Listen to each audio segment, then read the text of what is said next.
The fight for democracy on the streets of Cairo, the concern for the future in the corridors of power in Israel.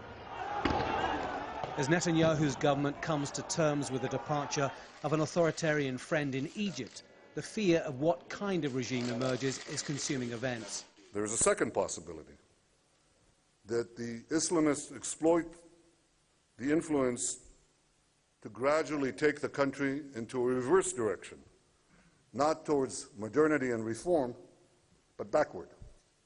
Israel's preferred choice is the Vice President Omar Süleyman, with whom they've done business in the past. The former chief of Egyptian intelligence has had close contacts with his Israeli counterparts.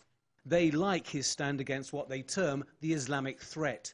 Omar Süleyman appears from an Israeli perspective to be the best chance for Israel to still be able to have a neighbor to its south, which is led by a government that believes in the peace treaty with Israel, believes that it is a strategic asset for Egypt, like Israel believes that it's a strategic asset for Israel.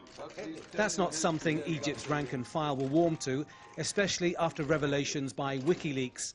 Documents taken from US embassies reportedly show that Süleyman demonized Egypt's Muslim Brotherhood and accused them of spawning armed extremists.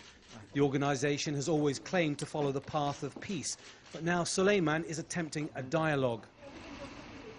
Israel has enjoyed a 30-year peace with its neighbor, which has provided much-needed security on its southern border and acted as a block to any attempts for weapons to be smuggled into Gaza. Israel has always prided itself on being the only democracy in the Middle East, but it has always sided with friendly authoritarian regimes who have either been good for business or good for security. And like with many other Western governments, financial gain and self-interest nearly always take precedence over morality. Mubarak was the latest strongman ruler friend. Others include Tan Shwe in Burma, and in the past the Shah of Iran and General Pinochet in Chile. Israel has long made money from selling weapons to authoritarian regimes and unsavory governments. That doesn't seem to worry the majority of the Israeli public, who believe security is the most important factor governing their lives. Most fear the emergence of an Islamic government in Egypt, and most believe it will happen. Israel has shown it can handle Arab repression. Arab democracy may prove more difficult.